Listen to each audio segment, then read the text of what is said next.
Okay, great. All right, good afternoon, everyone. Good evening. Bonsoir. Bonsoir tout le monde. I'd like to begin by thanking the Team Canada here at our mission for hosting over the course of this weekend, today, into this week, into Monday, actually, of next week, when I think our Foreign Minister will be addressing the General Assembly. Le nouveau gouvernement du Canada a pour mission de renforcer et diversifier nos partenariats, ainsi que de diriger les efforts mondiaux visant à reconstruire le système international fondé sur les règles et basé sur les principes. Cette mission est menée par des personnes dévouées et travaillantes, présentes dans cette salle et dans d'autres salles, et dans nos ambassades partout dans le monde. You know, for decades, Canada's foreign policy has relied on a certain number of premises. First, a rules-based multilateral trading system. Secondly, collective security anchored by NATO. Third, our enviable geography, which has shielded us from distant conflicts while connecting us to the world's largest and most dynamic economy directly to the south.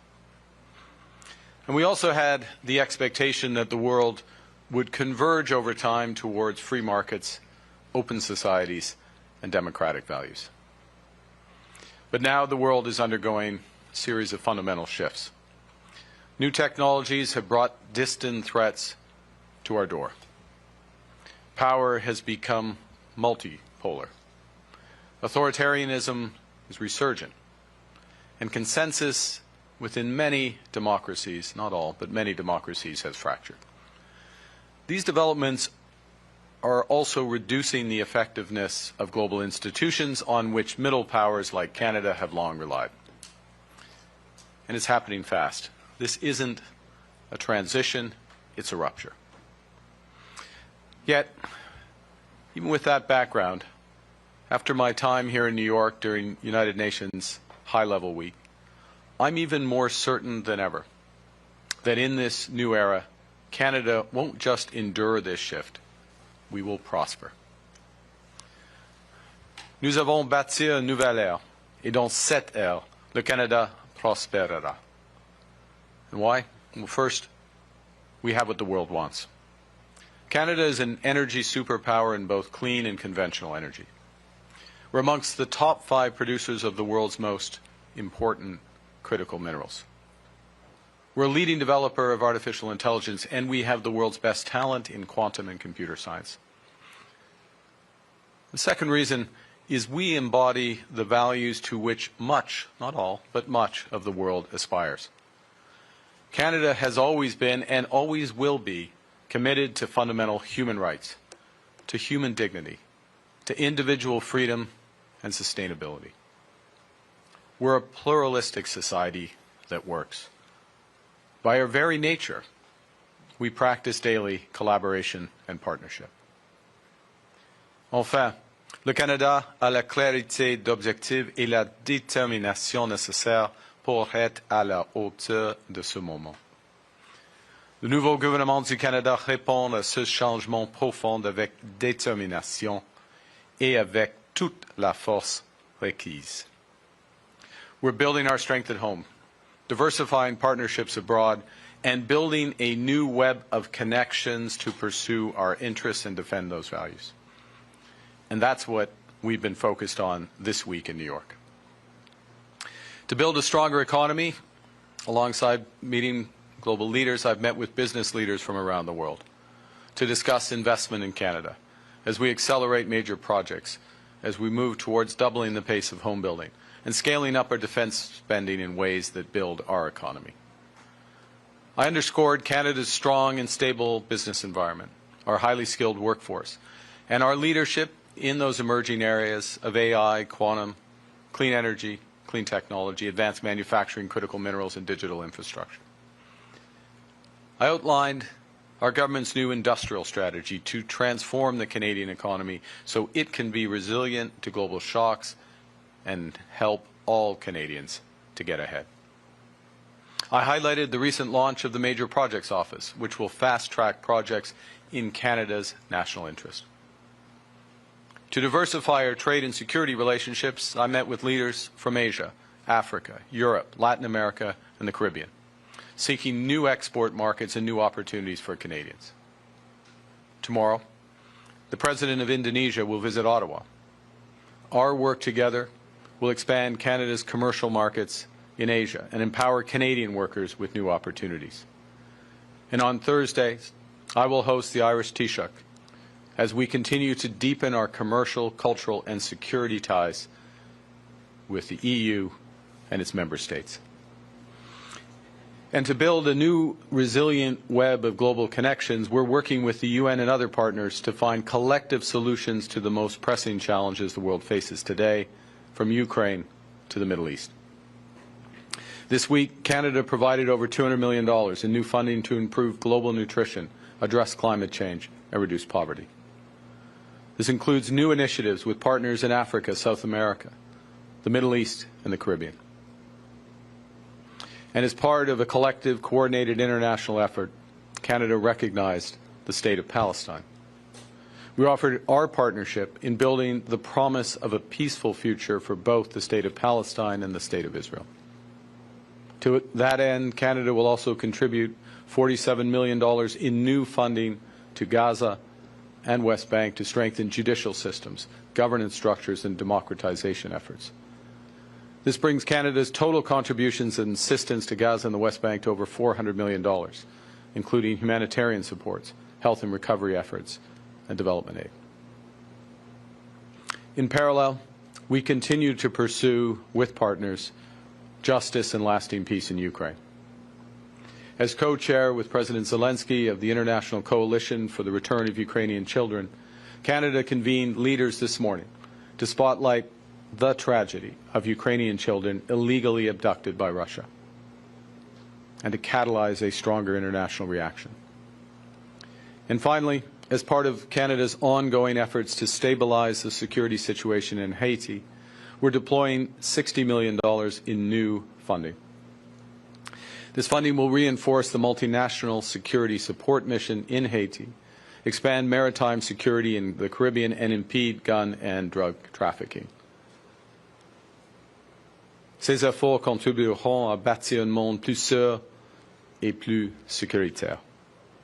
Ils renforceront nos institutions, comme les Nations Unies, grâce à une coopération accrue.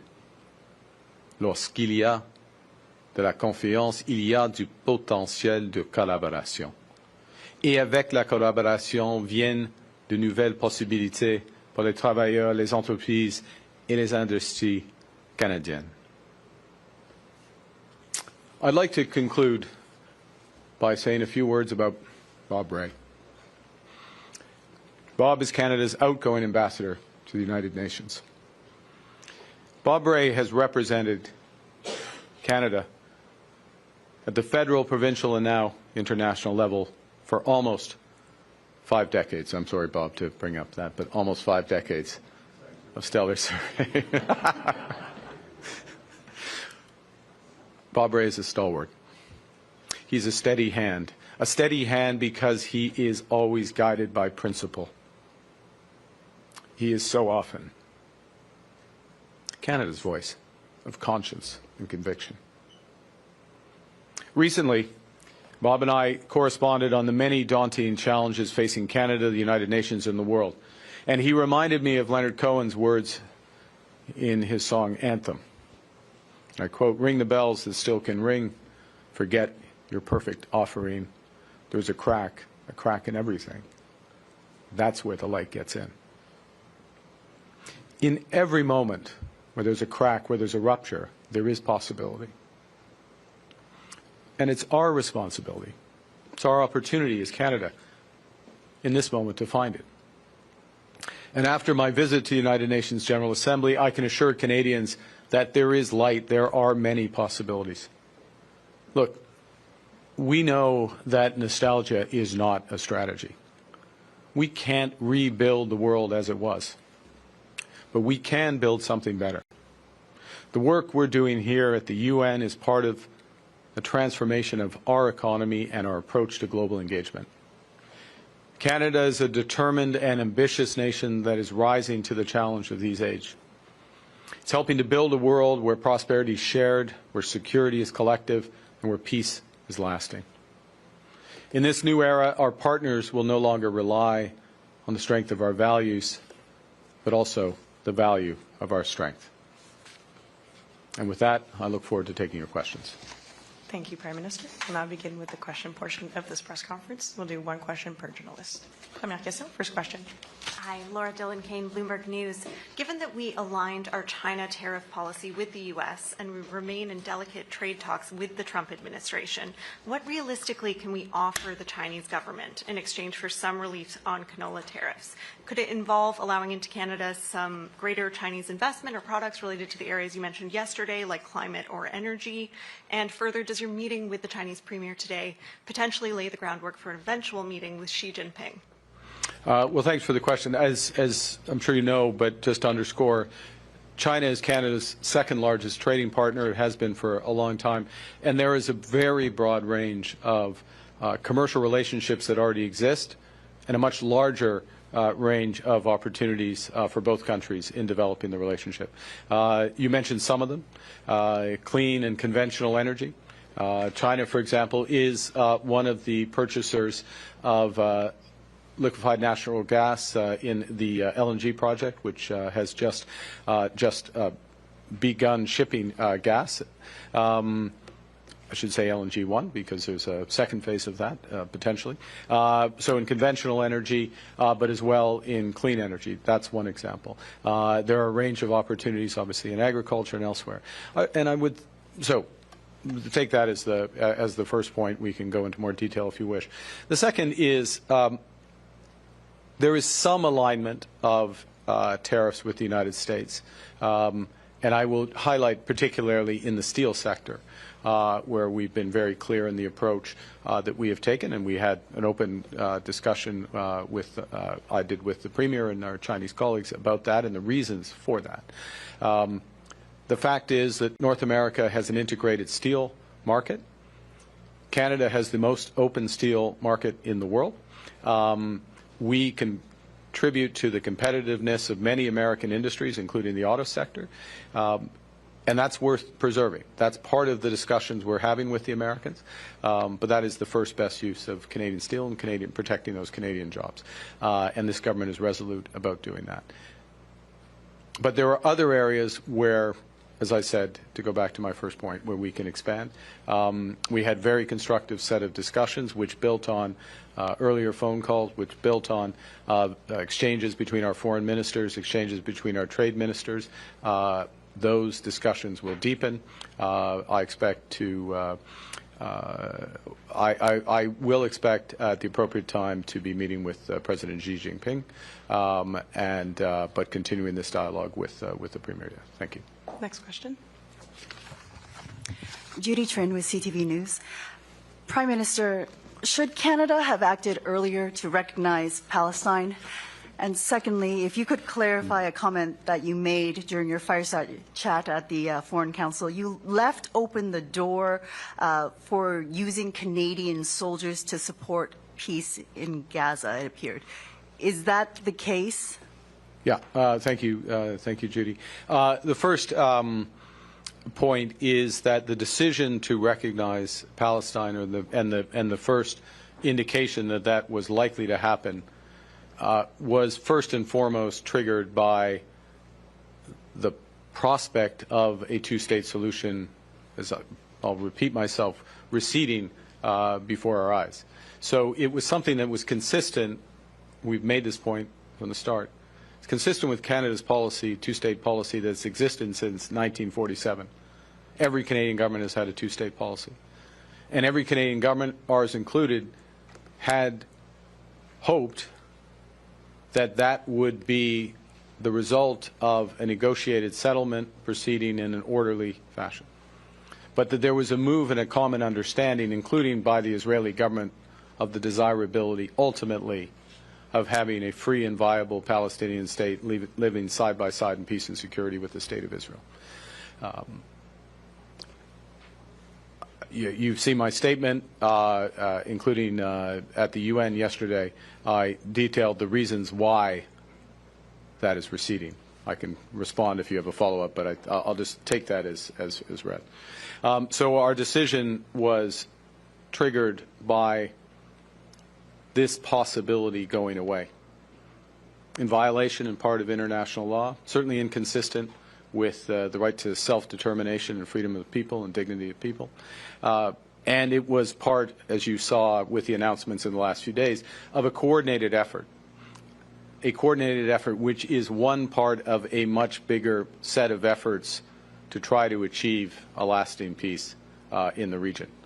Not all those efforts are aligned perfectly. It's understandable given the complexity of the situation. They all have the same goal. Last point to answer your second part of your question. If peace can be established in a demilitarized, and it has to be fully demilitarized, Palestine, no role for Hamas. And this is after the hostages have been returned as the first requirement and other factors. There will need to be a stabilization force. That stabilization force, my judgment, our judgment, will be an external stabilization force, a neutral stabilization force, something we used to call a peacekeeping mission. And since I'm at the UN, our mission, I would call a peacekeeping mission. A variety of countries would contribute to that. My comment is merely yesterday, and I'll be clear, Canada will do what's best for peace in that region. That could be material, it could be financial, it could be personnel. But I wouldn't put any more weight on that. There's so much more that has to happen in order for it to come together. Okay? Thank you. Prochaine question. Daniel Thibon de Radio-Canada. Je voudrais vous entendre, M. Carney, sur le discours de M. Trump aujourd'hui à l'ONU. Oui. Qu'est-ce que vous avez, quel message s'envoie un discours comme ça? Qu'est-ce que vous en avez retenu? Qu'est-ce que vous avez pensé de la portion sur les changements climatiques, où il a essentiellement décrit comme une arnaque toutes les initiatives de changement climatique qui sont mises de l'avant? Et qu'est-ce que vous souhaitez obtenir de votre rencontre avec lui ce soir? OK. Il y a plusieurs questions dedans. Alors, premièrement, j'ai entendu chaque mot de M. le Président. Et j'ai écrit quelques notes. Il y a plusieurs points dedans dans son discours. Et plusieurs points importants. Premier point important, c'est l'efficacité de l'ONU. OK. Il faut augmenter, il faut renforcer l'efficacité de l'ONU. En ce qui concerne d'établir, maintenir la paix, par exemple, il faut que l'ONU est dans les discussions sur le terrain aussitôt que possible et partout, si c'est possible. Le Canada partage cet objectif. Et il a raison, Monsieur le Président, quand il a dit qu'il a réglé plusieurs conflits lui-même avec la force des États-Unis, mais lui-même sans les forces ou les atouts de l'ONU. Premier point. Deuxième point. Mais en même temps, vers la fin de son discours, il a souligné dans ses mots, quelques principes fondamentaux de l'ONU. La détermination des peuples, les droits des hommes et des femmes. Et il me semble qu'il ait ouvert la porte de la participation de l'ONU dans certaines circonstances afin d'établir la paix. Par exemple, c'est possible et selon nous, c'est nécessaire dans le cas d'Haïti. Okay. Et nous travaillons avec les Américains dans une étroite collaboration avec les Haïtiennes et les autres et l'ONU d'essayer de trouver une solution dans cette circonstance. Alors, ça c'est le premier point. Probablement c'est trop long. Alors, en ce qui concerne son passage sur l'énergie verte et tout cela, j'ai vu une grande occasion pour le Canada. C'est opportunité absolument énorme, parce que nous sommes une superpuissance énergétique, y compris dans énergie propre, énergie durable. Et oui, il y a le changement de climat. Oui, un aspect de la compétitivité des exportations à travers le monde, c'est la réduction du carbone. Alors, nous pouvons fournir des solutions.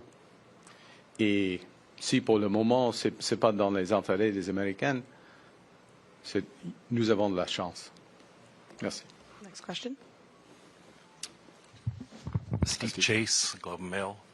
I want to ask you if you foresee any consequences to the Canada-U.S. relationship or our ability to reach a trade deal with Mr. Trump now that you've recognized Palestine. And if I might explain, Mr. Trump in August said that it would make it more difficult to reach a trade deal with Canada if we recognized Palestine. So Britain recognized Palestine, France recognized Palestine.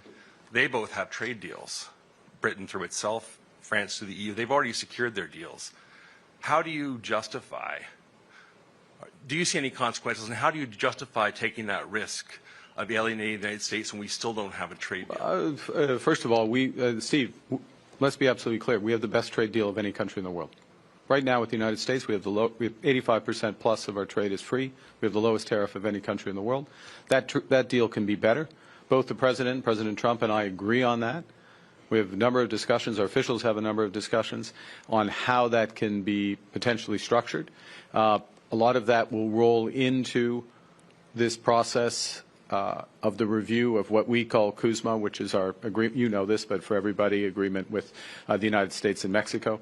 That review will start over the course of later this year. I mean, the individual country reviews, but the discussions will start later this year and into next year. And it's in that context. So that's the fundamental point. The second, with respect to the decision on Palestine, these are points of principle. These are points of fundamental. Canada has values, and Canada sticks by those values. We have an independent foreign policy. We make decisions that are consistent with our values, and our objective with respect to Palestine, State of Israel, broader Middle East, is exactly the same objective as the President of the United States, which is to establish peace. And the President is working hard. He had a very important set of meetings this afternoon with a number of leaders of Gulf states and Arab states. And we're working hard as well. I had a number of side meetings on exactly this issue with a number of influential powers. There is some complementarity to these efforts, and we will continue to do our bit to develop it. But with respect to the negotiations with the Americans, they're ongoing. We start from a strong position, but a position where we can make it better. And when the right deal is there for Canada, we will sign it. Next question. Good evening, Prime Minister. Evan Dyer, CBC. Hi, Evan. Today we seem to see a change of tone, maybe even a change of policy from Donald Trump about Ukraine. And he spoke more harshly than usually about Vladimir Putin. He seemed to be nicer to Zelensky than he's been in the past. He said he approved the shooting down of any aircraft that incur into NATO space. And then most significantly, he said that Ukraine should and could recapture all of its original territory. What do you make of that?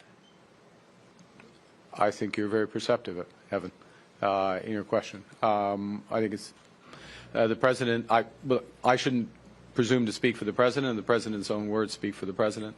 The President, however, has made very sincere and multiple efforts to try to establish peace.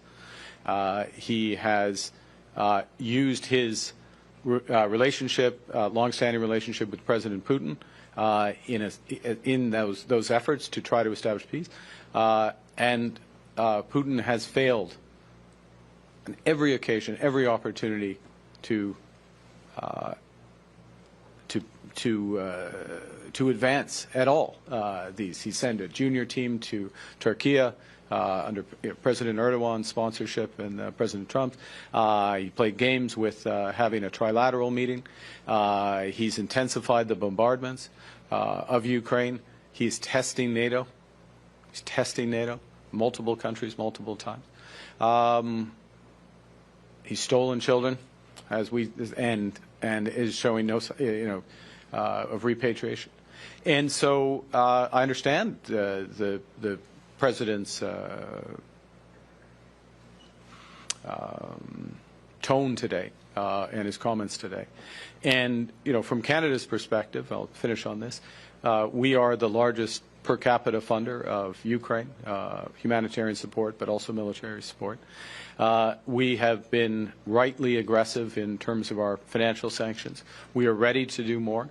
Under Minister Champagne, I spoke to Secretary Bessent about this briefly today. Under Minister Champagne and Secretary Bessent, the G7 finance ministers are in discussions on further secondary sanctions. I referenced this in some public comments. So this is how to bring all pressure to bear to end this war. Thank you. Next question. Prochaine question. Laura Julie. Oui. Bonjour, M. Carney. Laura Julie Perrault de la presse. Oui. Pour revenir à la reconnaissance de la Palestine, vous venez toujours de parler aussi du nouveau financement que le Canada va accorder pour une réforme judiciaire.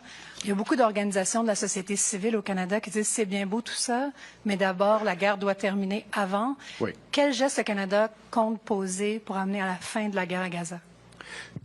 Encore une fois, amener vers la fin de la guerre à Gaza. Qu'est-ce qu'on peut faire afin Qu'est-ce que le Canada compte faire? Alors, ce que nous pouvons faire est de fournir, pour le moment, c'est surtout une question de l'aide humanitaire. C'est difficile, ça c'est clair, c'est difficile.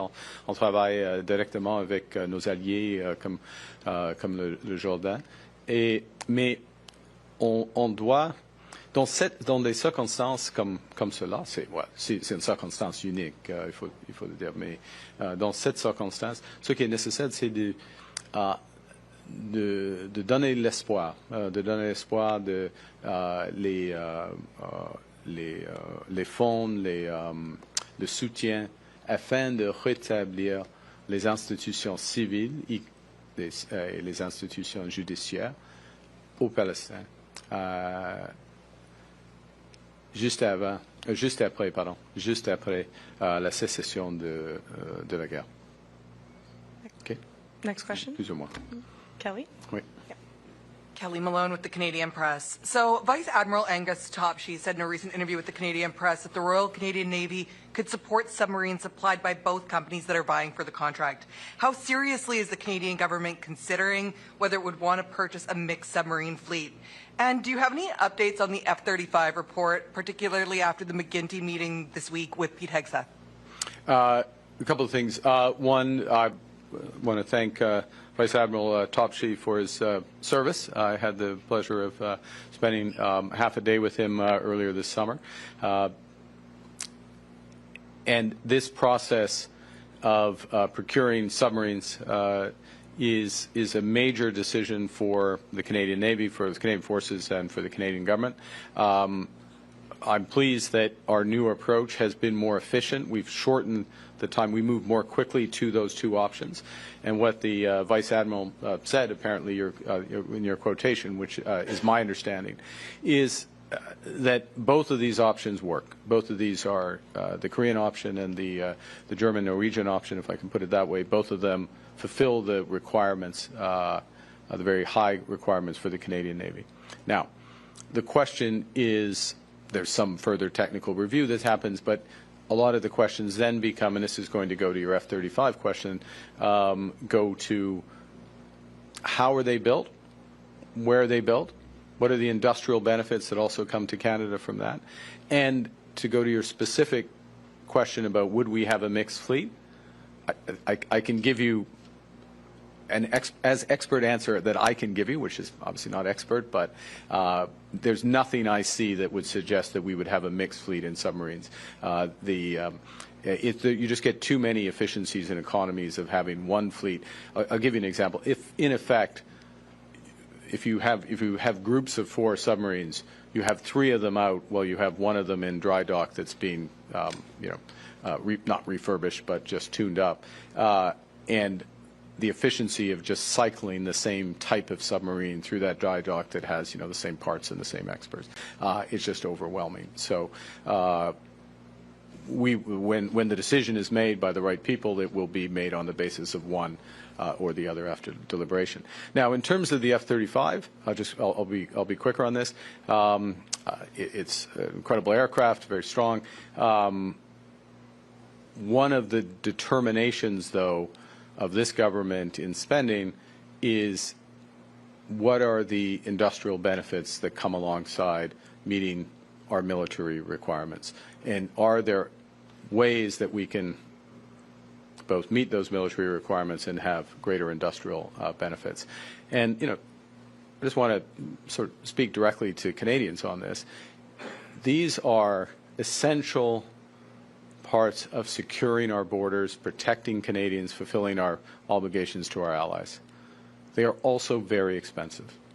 And it's our responsibility to make sure that we get the biggest benefit for Canadians, Canadian jobs, Canadian families, Canadian futures. And we will do that. And so we'll make a decision once we've done all the work on that.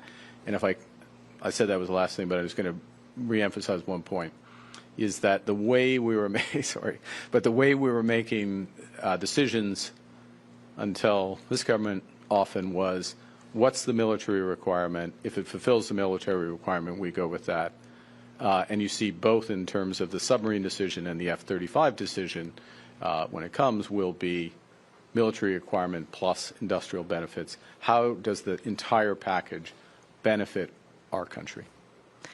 Last question. Dernière question. Hi, Mr. Carney. Mackenzie Gray with Global News. A leaked audio recording of the public safety minister said that he couldn't explain the logic of the gun buyback program and that Ottawa was bending to pressure with Quebec. Today, he defended the program and still says he wants to go ahead with it. How can you have confidence in a minister that says one thing privately and another thing publicly in the House of Commons? Well, let's first put this in context, which is that we're talking about fulfilling a campaign promise. We ran on this, first and foremost. Secondly, we're talking about taking guns off the street in a voluntary fashion. People voluntarily contribute the guns to the gun buyback program. But these are guns that are assault rifles, AR-15s and variants, thousands of variants, and that decisions have been taken by Parliament in previous parliaments to ban them. So we have a mechanic in place in order for people to return them, consistent with decisions of Parliament, sovereign Parliament, consistent with an election platform on which we ran and on which we were elected, and this is fulfilling that. And so the minister is doing important work. You still have confidence in it? I have confidence in the minister. He's doing important work. He's got a lot of important work this session of Parliament, including legislation on borders and others. Thank you. Thank you. So, j'ai confiance dans la ministre, ou pour le ministre, pas sur le ministre, mais dans la ministre, oui. Confiance dans le ministre, non. Honnêtement, j'ai la confiance dans le ministre. Et il travaille, il a de travail important, y compris en ce qui concerne les armes à feu et la protection de nos frontières. Bon, merci. Merci. Merci C'est ce qui beaucoup. met fin à notre conférence de presse. This puts an end to our press conference. Thank you. Thank you.